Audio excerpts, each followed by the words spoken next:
فاتحہ۔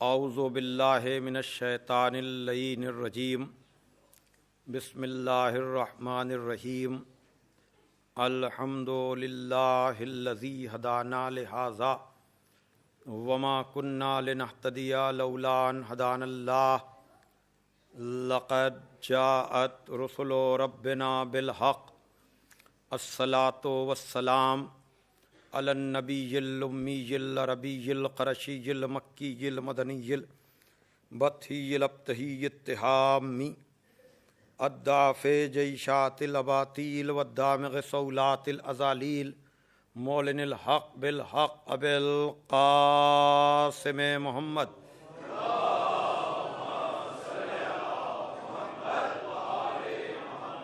وأہل بیتہ الطیبین الطاہرین المعصومین المظلومین الذین اذھب اللہ عنہم الرجس وطہرہم تطہیرا۔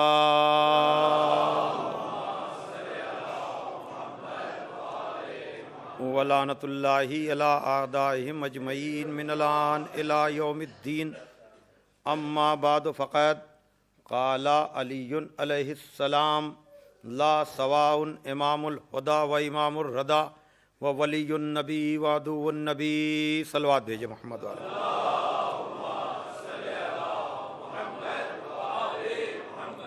بزرگان محترم و دوستان عزیز، خلافت و امامت کے موضوع پر ایک سلسلہ گفتگو آپ حضرات کے سامنے جاری ہے۔ گفتگو کا ذریعہ روز کی طرح آج بھی خدائے فصاحت، مولائے بلاغت، غالب علی کل غالب، مطلوب کل طالب، حضرت علی ابن ابی طالب علیہ الصلاۃ والسلام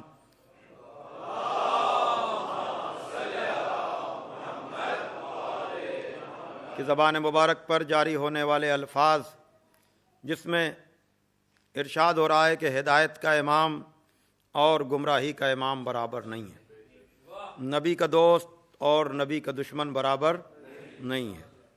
اب تک تمہید کے طور پر آپ حضرات کے سامنے گفتگو ہوتی رہی۔ آج باقاعدہ طور پر میں یہ بتاؤں آپ کو کہ امامت کی ضرورت کیا ہے۔ توجہ فرمائیے گا، امامت کی ضرورت کیا ہے۔ پہلی بات تو یہ کہ پروردگار عالم نے ہدایت کی ذمہ داری اپنے ذمے لیے۔ اس نے کہا ہے کہ ہم ہی ہادی معین کریں گے، منتخب کریں گے، اور یہ قانون قدرت ہے اور اس کی سنت کبھی تبدیل نہیں ہوتی کہ اس نے پیچھے چلنے والوں کو بعد میں بھیجا، ہادی کو پہلے بھیجا۔ جناب آدم پہلے ہادی ہیں، اس کے بعد دوسرے انسان ہیں۔ تو جب اس زمین پر مختصر سے لوگ بھی نہ تھے، آغاز آدمیت میں اس نے ہادی کا انتظام کیا، تو جب پہلی منزل پر اس نے انسان کی ہدایت کا انتظام کیا جناب آدم کی شکل میں، جب مجمع نہیں تھا، لوگ نہیں تھے، افراد نہیں تھے، تو آپ بتائیں کیا آج ہادی کی ضرورت نہ ہوگی؟ توجہ فرمائیے گا۔ لیکن اللہ نے ہادی ایک نہیں بھیجا، 1,24,000 نبی بھیجے۔ امام بھی ایک نہیں ہے، امام بھی 12 ہیں۔ پہلے یہ سمجھیے کہ 1,24,000 کی ضرورت کیا ہے؟ کیا ایک سے کام نہیں چل سکتا تھا؟ اصل میں پروردگار منکروں کو مسلسل شکست سے دوچار کرنا چاہتا تھا، اس لیے کہ باطل کا مزاج یہ ہے، جملہ نوٹ کیجئے گا، باطل کا مزاج یہ ہے کہ وہ حق کے ہر رہبر کو آخری سمجھتا ہے۔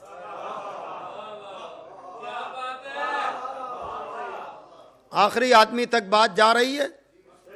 ہر رہبر کو وہ آخری سمجھتا ہے، یعنی جب تھک کر اس کی مخالفت کر کے بیٹھ جاتا ہے تو وہ یہ سوچتا ہے کہ ہم اس کو کچھ کر تو نہ سکے، نہ ڈرا سکے، نہ خرید سکے، نہ مار سکے. تو اب تھک کر بیٹھتا ہے یہ سوچ کر کہ جب طبعی موت مر جائے گا تو قصہ تمام ہو جائے گا. توجہ فرمائیے گا. یعنی وہ یہ سوچتا ہے کہ جب تک یہ زندہ ہے تب تک تو ہدایت ہے، اور جب ختم ہو جائے گا تو معاملہ ختم ہو جائے گا. لیکن پروردگار نے کہا تم یہ سوچتے ہو کہ یہ ختم ہوگا تو سلسلہ ہدایت ختم ہوگا. جب تم خوش ہونے لگو گے تو ہم دوسرا ہادی بھیجیں گے، دوسرے کے بعد تیسرا بھیجیں گے، تیسرے کے بعد چوتھا بھیجیں گے. یعنی جب تم خوشی محسوس کرو کہ اب وہ ہادی چلا گیا تو ایک دوسرا ہادی آ جائے. اب آپ کو فلسفہ سمجھ میں آیا یہ ہادیوں کی تعداد کیوں ہے؟ تاکہ باطل کو مسلسل شکست ہوتی رہے. صلوات بھیجے محمد والے محمد پر.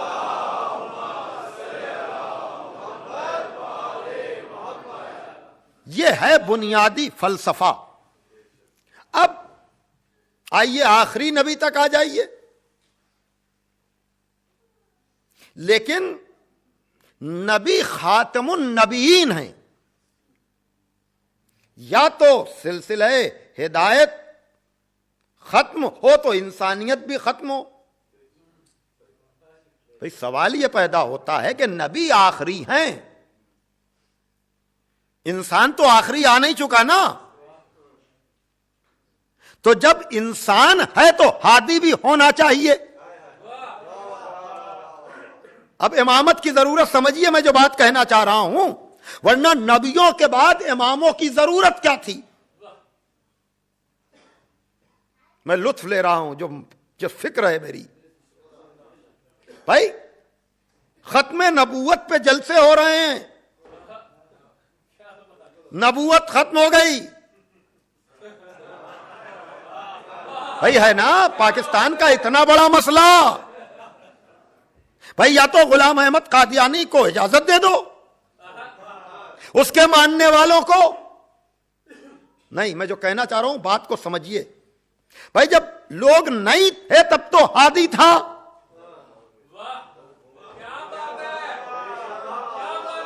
تو یہ ختم نبوت جو ہے یہ ختم انسانیت تو نہیں ہے. بھائی توجہ کیجئے گا، ایسا تو نہیں کہ انسان بھی ختم ہو گئے. یا تو انسانیت کے ختم کا ایک جلسہ کر لو. بھائی توجہ کیجئے گا کہ انسان ختم ہو گئے تو ہادی کی ضرورت نہیں.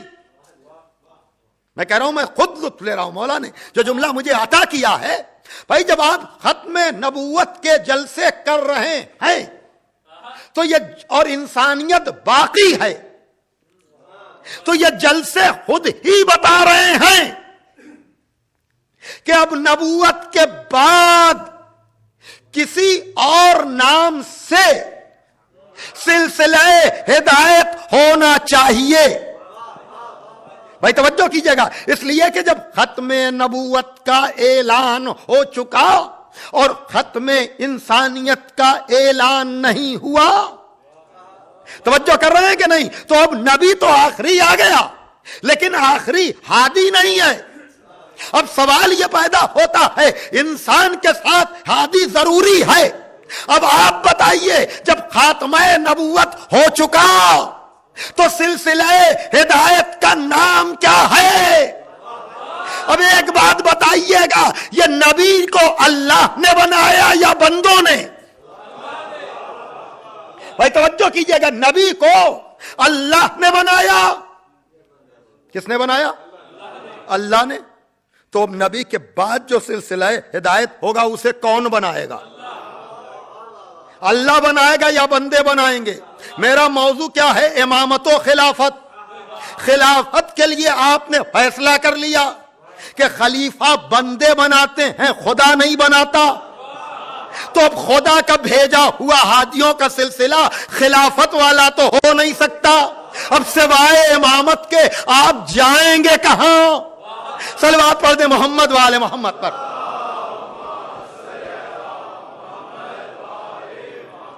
یہ دو چھوٹے چھوٹے جملے ہیں، لیکن اب پتا ہے آپ کو، نبی کو بھی وہ آخری سمجھنے لگے. ہوتا یہ تھا کہ پہلے تو نبی کو خریدنا چاہا، نبی کو ڈرانا چاہا، لیکن جب نبی نہ ڈرا نہ بکا. پتا ہے نا آپ کو کفار قریش نے کیا کہا تھا کہ اے ابو طالب اپنے بھتیجے سے کہیے.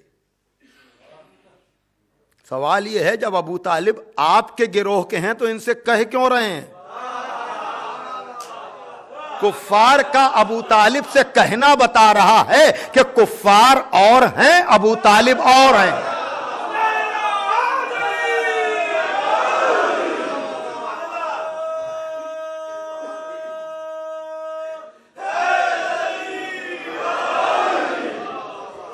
کہیے اپنے بھتیجے سے. نبی نے شان بے نیازی سے کہا چچا ان سے کہیے. یعنی نبی بھی بتا رہے ہیں کہ میرا چچا اور ہے، یہ کفار اور ہیں. توجہ فرمائیے گا. تو اب ابو طالب کے ایمان میں شک کرنے والے ان کافروں سے بھی بدتر ہیں کہ نہیں؟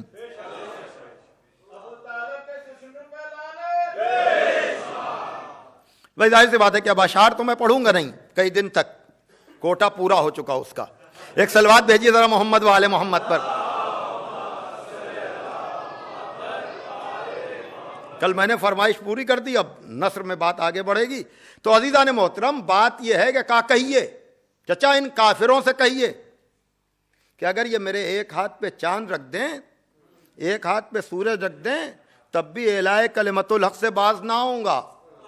پتہ نہیں اس نبی نے کس شان بے نیازی سے کہا کہ ایک ہاتھ پہ چاند رکھ دیں، ایک ہاتھ پہ سورج رکھ دیں، تب بھی اعلائے کلمت الحق سے باز نہ آؤں گا. خدا کو اپنے نبی کی یہ بات اتنی پسند آئی کہ میرے نام پر چاند اور سورج کو ٹھوکر مارنے والے، اب بات تو جب ہے کہ چاند بھی تیرے قبضے میں، سورج بھی تیرے قبضے میں. تو اشارہ کرے گا چاند کے دو ٹکڑے ہوں گے، تیرا بھائی اشارہ کرے گا مغرب سے آفتاب پلٹے گا، تیری بیٹی کے عقد کے موقع پر ستارہ سجدہ کرنے کو آئے گا. صلوات بھیجے محمد والے محمد پر. یہاں آ کر ٹھیک کر دی کیا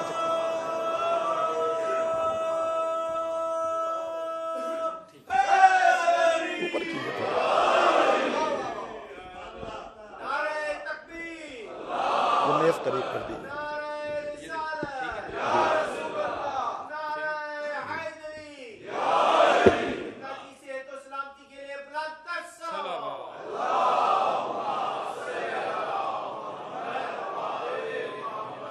ایک صلوات پڑھ دیں آپ ذرا محمد والے محمد.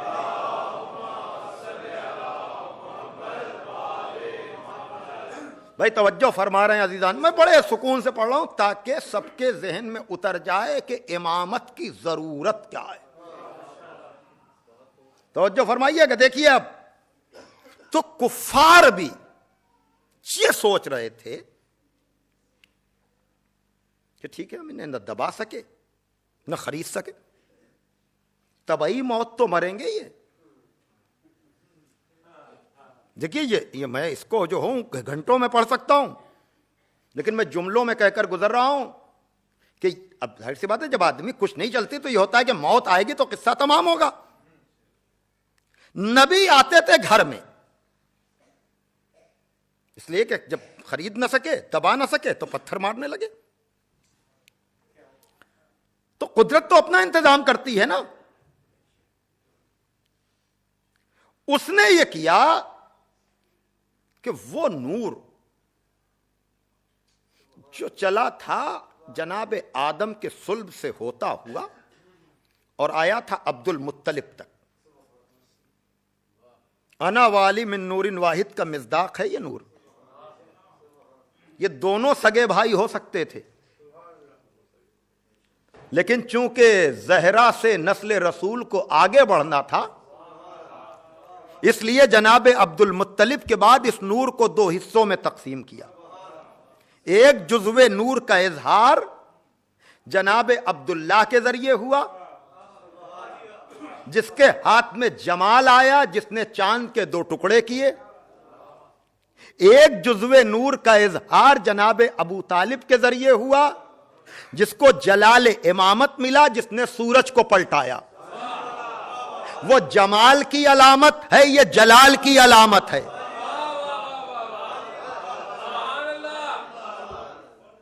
عزیزان محترم، اب یہ دونوں، سوال یہ پیدا ہوتا ہے، انتظام قدرت آپ دیکھیں کہ جب دونوں ایک جیسے ہیں، نور میں، ظہور میں، علم میں، کمال میں، فضل میں، شرف میں، بزرگی میں، شجرے کی طہارت میں، اعمال میں، افعال میں، اٹھنے میں، بیٹھنے میں، سونے میں، جاگنے میں، دونوں ایک جیسے ہیں، اور اتنے ایک جیسے ہیں کہ خالی جاگنے میں نہیں، سونے میں بھی۔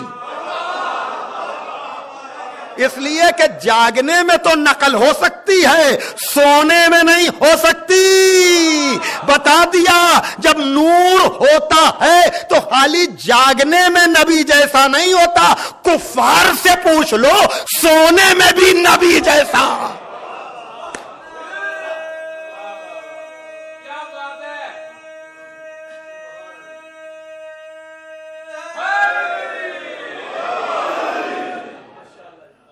اب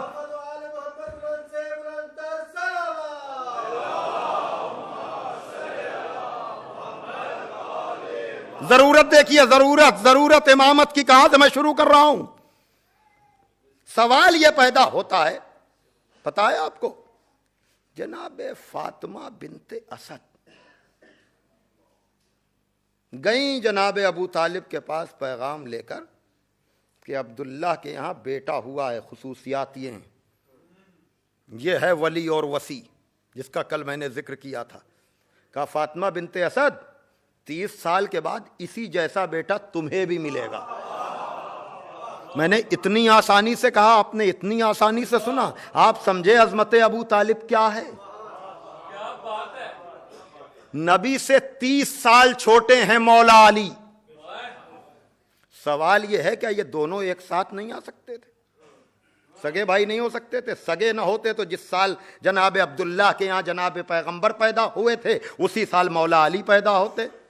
کا امامت کی ضرورت کو سمجھو، نظام ہدایت کو سمجھو، انتخاب قدرت کو سمجھو، کہ جب میرا جبی نبی جائے گا تبلیغ کرتے ہوئے، کفار خود تو نہ آئیں گے، تھک چکے ہیں۔ بھائی توجہ کیجئے گا، یہ لگائیں گے اپنے بچوں کو، یہ لگائیں گے اپنے بچوں کو، بچے ماریں گے پتھر۔ ان کی سازش یہ ہوگی کہ یا تو پتھروں سے نبی رک جائیں، یا غصے میں آ کر حملہ کر بیٹھیں۔ رک جائیں تب بھی ہم کامیاب، اگر الجھ جائیں بچوں سے تو ہم یہ کہیں کہ یہ 40 سال کا جوان ہمارے بچوں سے الجھ رہا ہے، تاکہ ہم کہہ سکیں یہ کیسا ہادی ہے، یہ کیسا رہبر ہے۔ اب آپ سمجھے وہ 30 برس پہلے کیوں، یہ 30 برس بعد کیوں؟ تاکہ جب وہ ہوں 40 کے، یہ ہوں 10 کے۔ بھائی توجہ کیجئے گا، اب جو کفار قریش کے بچے نبی کو پتھر ماریں تو نبی جواب نہ دیں، علی کا بچپنا جواب دے، علی کا بچپنا جواب دے۔ اب یہ روتے ہوئے جب جناب ابو طالب کے پاس جائیں کہ اے ابو طالب، آپ کے بیٹے نے ہمارے بیٹوں کو مارا ہے، تو ابو طالب الٹ کر جواب دے، تم اپنے لڑکوں کو روک لو تو میں اپنے لڑکے کو روک لوں۔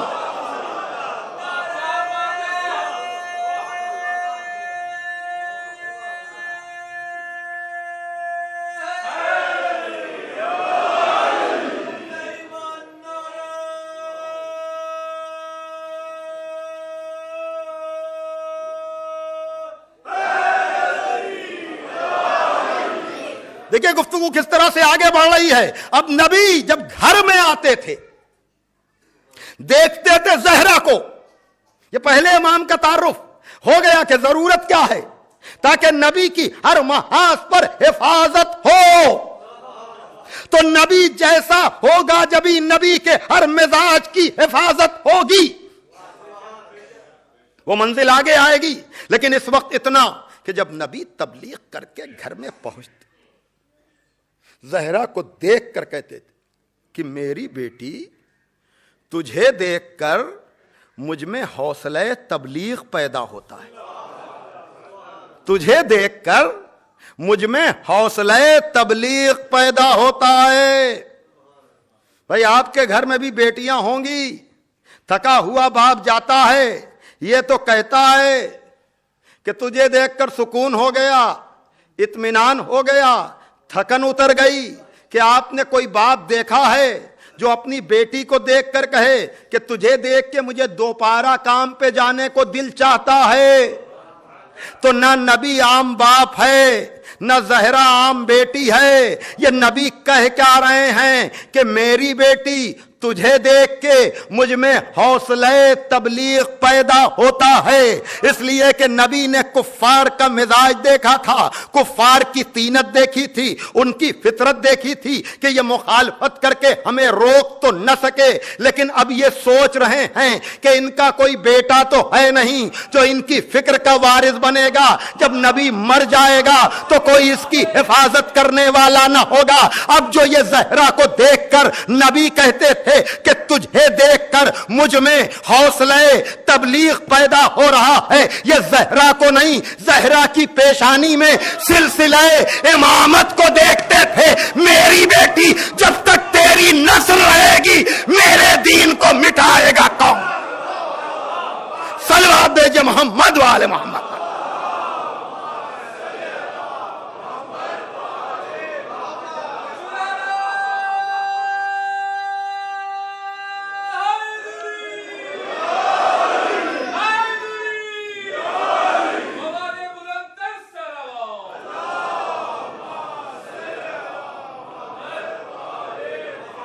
توجہ فرمائی آپ نے عزیزان محترم, یہ سلسلہ کیا ہے؟ یعنی امامت اگر نہ ہوتی تو دین کا کوئی تصور نہیں تھا, دین کا کوئی مقام نہ ہوتا, دین کا کوئی مرتبہ نہ ہوتا. تو یہ ہے وہ منزل فکر کہ زہرا کی نسل سے آنے والے 11 امام. ایک بات یاد رکھیے گا کہ میں سلسلہ امامت تو بیان کر رہا ہوں اور 12 اماموں کا ذکر تو کر رہا ہوں, لیکن 11ویں امام امام حسن عسکری علیہ الصلوۃ والسلام کا ارشاد گرامی ہے کہ ہم ائمہ حجت ہیں مخلوق پر.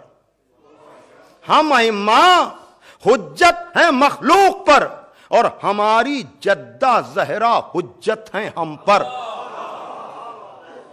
تو جو مخلوق پر حجت ہو وہ ہے امامت, اور جو امامت پر حجت ہو وہ ہے زہرا.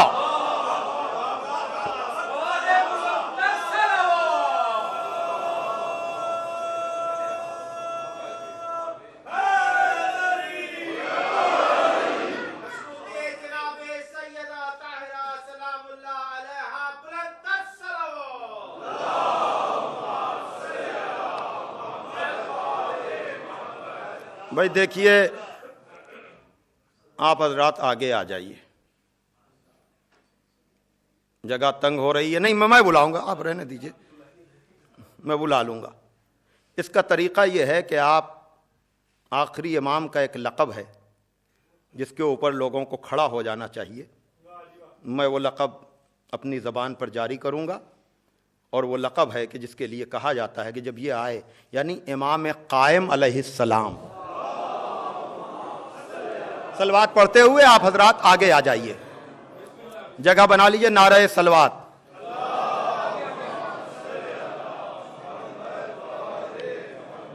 بآواز بلند نعرہ صلوات.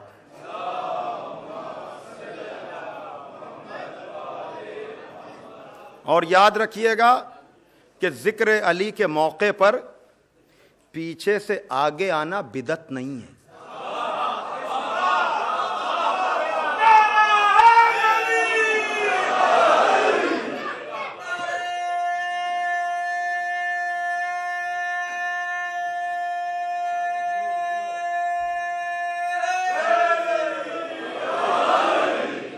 بدعت نہیں ہے، غدیر کی سنت ہے. تو آگے آیا آپ کا شکریہ. تو میں یہ کہہ رہا تھا جناب زہرا کا بھی ذکر فراموش نہیں کرنا ہے کہ امامت و خلافت ہے تو جناب زہرا کہاں؟ جناب زہرا پشت پناہ امامت ہیں. جناب زہرا پشت پناہ امامت ہیں. ابھی چند دنوں پہلے ایک بہت اچھے مقرر ہمارے وطن میں آئے، جناب مولانا ابو القاسم صاحب. انہوں نے کہا کہ مولا علی پر جو بیعت کا دباؤ بنایا جا رہا تھا، اس دباؤ کے نتیجے میں ظاہر سی بات ہے بہت سی چیزیں ہو رہی تھیں کہ گلے میں رسی ڈال کر لے جایا جا رہا تھا. کہنا امامت پر حجت ہیں. تو انہوں نے کہا عجب جملہ کہ سوال یہ ہے کہ یہ کام جناب زہرا ہی نے کیوں کیا کہ نکل آئیں زخمی ہونے کے باوجود. توجہ کیجئے گا، کیا سلمان نہیں آ سکتے تھے؟ ابوذر نہیں آ سکتے تھے؟ مقداد نہیں آ سکتے تھے؟ توجہ کیجئے گا، سلمان آتے تو تھوڑی دیر کے لیے موت اور مولا علی کے درمیان حائل تو ہو جاتے،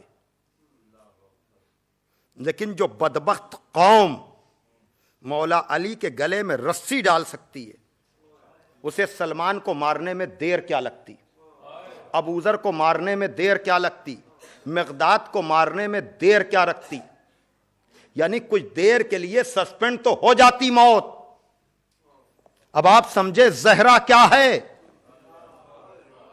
بھائی توجہ کیجئے گا، یہ جو مولا علی کو لے کر کے آئی ہیں اس لیے کہ جناب زہرا کہہ رہی تھیں یا تو تم بنت رسول کو فوراً قتل کر دو تاکہ تمہاری حقیقت بے نقاب ہو، ورنہ میں اپنے دور کے امام کو بچا کر لے جاؤں گی. اب آپ سمجھے جناب زینب کو ثانیہ زہرا کیوں کہا جاتا ہے؟ اس لیے کہ جو کام مدینے میں مولا علی کے لیے جناب زہرا نے کیا وہی کام کربلا میں سید سجاد کے لیے جناب زینب نے کیا. وہ بھی محافظ امامت، یہ بھی محافظ امامت. صلوات پڑھتے محمد و آل محمد پر.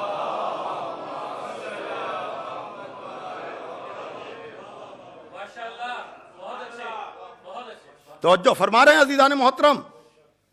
اس لیے یہ وہ منزل ہے، چاہتا تو نہیں تھا میں نے کہا تھا لیکن ترجمانی ہو جائے اس لیے میں یہ شعر پڑھ رہا ہوں کہ تحت الثری ہے بغض علی کی گھٹن کا روح.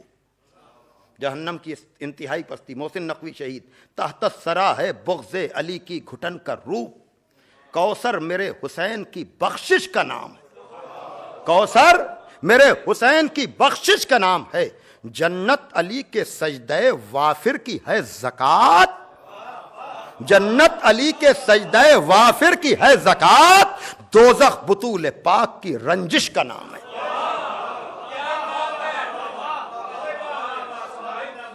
دوزخ بطول پاک کی رنجش کا نام ہے.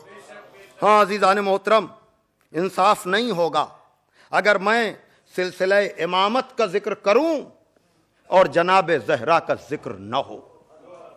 توجہ کر رہے ہیں؟ اس لیے جز ہے اس کا کہ پشت پناہ رسالت و امامت ہے، اس لیے کہ یہ وہ ذات گرامی ہے کہ جو اپنے لیے کسی کی محتاج نہیں ہے. اسی لیے اللہ نے کہا یہ میری کنیز خاص ہے. اس کے تعارف کے لیے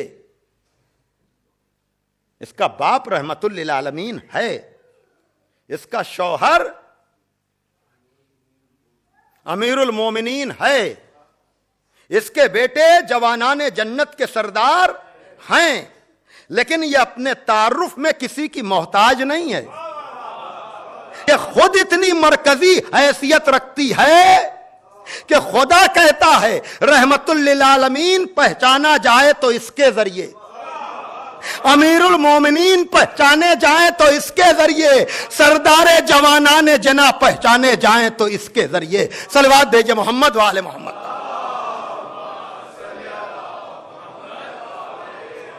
اور یاد رکھیے گا عزیزان محترم، جناب زہرا کا رتبہ، جناب زہرا کا مرتبہ، جناب زہرا کا مقام اس منزل پر ہے کہ جہاں بڑے بڑے شکست کھا گئے فکر زہرا کے سامنے۔ دیکھیے امام کون ہوتا ہے؟ جو اولی الامر ہو۔ اولی الامر کون؟ جس کی سب اطاعت کریں، وہ کسی کی اطاعت نہ کرے۔ بیعت کا دوسرا نام ہے کسی کی اطاعت کرنا۔ تو کہانیاں جو گڑھی گئیں کہ علی پر دباؤ بنا کر بیعت لے لی گئی، لیکن مجرم اپنا اثر چھوڑ جاتا ہے، اس لیے پکڑا ضرور جاتا ہے۔ اثر چھوڑ جاتا ہے اس لیے پکڑا ضرور جاتا ہے۔ تو جن لوگوں نے جھوٹی روایتوں سے یہ ثابت کیا کہ علی نے بیعت کر لی تھی، وہ تو آخر معاملہ جب معیار امامت میں سناؤں گا آپ کو، تب یہ خود طے ہو جائے گا کہ بیعت کی تھی یا نہیں کی تھی۔ وہ تو ہمارا اپنا عقیدہ اور نظریہ ہوگا، لیکن اس وقت ہم مجرم کے آثار پر بات کر رہے ہیں کہ مجرم بھی اپنا اثر چھوڑ کر جاتا ہے۔ تو یہ جرم کیا تھا امت نے کہ جھوٹا الزام لگا کر ظالم کی بیعت اولی الامر کو کرا دی تھی، اور تاریخ میں اس سے متاثر ہو کر کہیں کہیں اپنے بھی متاثر ہوئے۔ لیکن جناب زہرا نے کہا میں ہوں محافظ امامت، تم ہی اپنی کتابوں میں لکھو گے کہ 6 مہینے تک بیعت نہیں کی، 6 مہینے تک بیعت نہیں کی۔ کہا کیوں؟ کہا زہرا کی خوشنودی میں، زہرا کی خوشنودی کے لیے۔ تو اگر مولا علی نے خوشنودی کے لیے بیعت نہیں کی تو زہرا نے تو بالکل بیعت نہ کی ہوگی، زہرا نے تو بالکل بیعت نہ کی ہوگی، اور کہا کہ میں کروں گا سب کے مقدر کا فیصلہ۔ تم سمجھ بھی نہ سکو گے کہ زہرا ہے کیا۔ بھائی دیکھیے، لوگ آئے تھے یہ کہتے ہوئے کہ یا علی میں زہرا سے کچھ بات کرنا چاہتا ہوں۔ اچھا، اگر مولا علی ہی واپس کر دیتے تو دنیا کہتی کہ زہرا رسول کی بیٹی تو بڑی رحم دل تھی، علی بیچ میں آ گئے،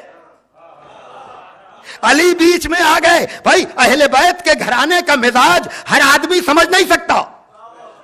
دیکھیں میں غازی کی شخصیت سے بہت متاثر ہوں اور مختلف رخ ہیں، تو جو کام مدینے میں ظالم کو بے نقاب کرنے کے لیے مولا علی نے کیا، وہی کام کربلا میں شمر کو بے نقاب کرنے کے لیے۔ بھائی جب امان نامہ لے کر آیا ہے تو امام حسین بھی شمر کو واپس کر سکتے تھے کہ تو کہاں اور میرا بھائی عباس کہاں، لیکن مورخ پروپیگنڈا کرتا، ارے حسین موقع تو دیتے عباس سے شمر کو گفتگو کا نہیں، موقع تو ملے گا لیکن میرا عباس وفاداری کا ثبوت دے گا کہ کہاں تو کہاں تیرا امان نامہ۔ دیکھیے وہی چیز یہاں ہو رہی ہے، وہی چیز یہاں ہو رہی ہے کہ اگر علی واپس کر دیتے کہ چلے جاؤ، زہرا تم سے بات نہیں کریں گی، زہرا تم سے گفتگو نہیں کریں گی، زہرا تم سے کلام نہیں کریں گی، تو بددیانت مورخ لکھتا ارے وہ تو رحمت للعالمین کی بیٹی تھی، یہ علی نے غیظ و غضب میں آ کر گفتگو کا موقع ہی نہ دیا، ورنہ معاملہ صاف ہو جاتا۔ یہ اختلاف تو بڑھا دیا، یہ تو افتراق بڑھا دیا، لیکن مولا علی نے کہا کہ زہرا بات تو کر لو، بات تو کر لو۔ اب کہا کہ گھر آپ کا گھر ہے، میں آپ کی زوجہ ہوں، آپ اولی الامر ہیں۔ بھائی توجہ فرمایا عزیزان محترم، کہا آپ کو اختیار ہے، لیکن کہا کہ جب آ گئے، کہا یہ بتاؤ کیا نبی نے نہیں کہا کہ فاطمہ میرا ٹکڑا ہے، جس نے اس کو راضی کیا اس نے مجھے راضی کیا، جس نے اسے ناراض کیا اس نے مجھے ناراض کیا؟ سلام کا جواب تو بعد میں ملے گا، سلام کا جواب تو بعد میں، اس پر گفتگو بعد میں، پہلے یہ حدیث بتاؤ۔ کچھ اتنا روب تھا زبان زہرا کا، کہا کہ ہاں نبی نے یہ کہا ہے کہ جس نے آپ کو ناراض کیا اس نے خدا کو ناراض کیا۔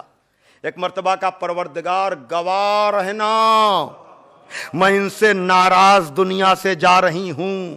اب آپ سمجھے بغض زہرا میں آدمی کہاں تک جاتا ہے، اور جناب زہرا کی ناراضگی کہاں تک جاتی ہے۔ گویا کہ زہرا نے بتایا کہ تاریخ میں یہ بات رقم ہو جائے کہ زہرا دنیا سے ناراض گئی ہے، اور جس سے زہرا ناراض ہو جائے پھر اس کے لیے دعائیں زندگی بھر کرتے رہو کہ خدا راضی ہو جائے، خدا راضی ہو جائے، خدا راضی ہو جائے۔ اس لیے کہ زہرا جس سے ناراض ہو جائے پھر اس سے خدا بھی راضی نہیں ہوا کرتا۔ صلوات دیجئے محمد و آل محمد پر۔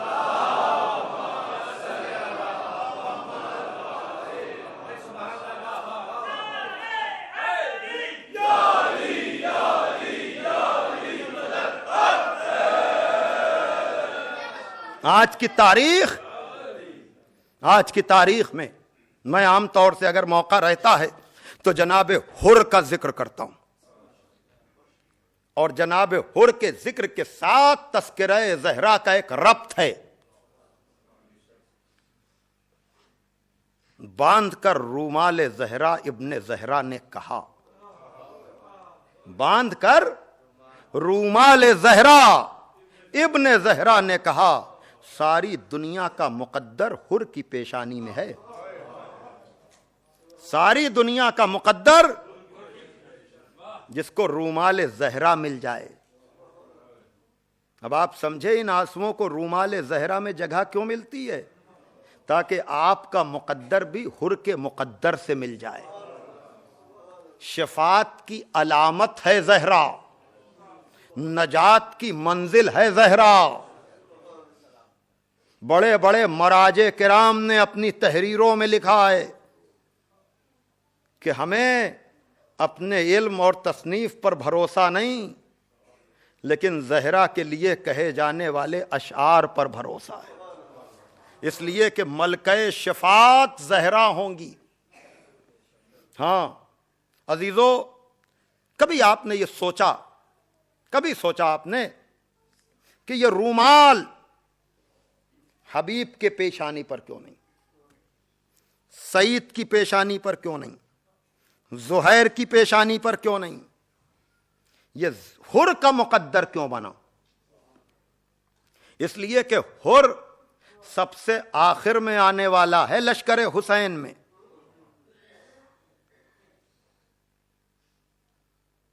جرم بڑا ہے،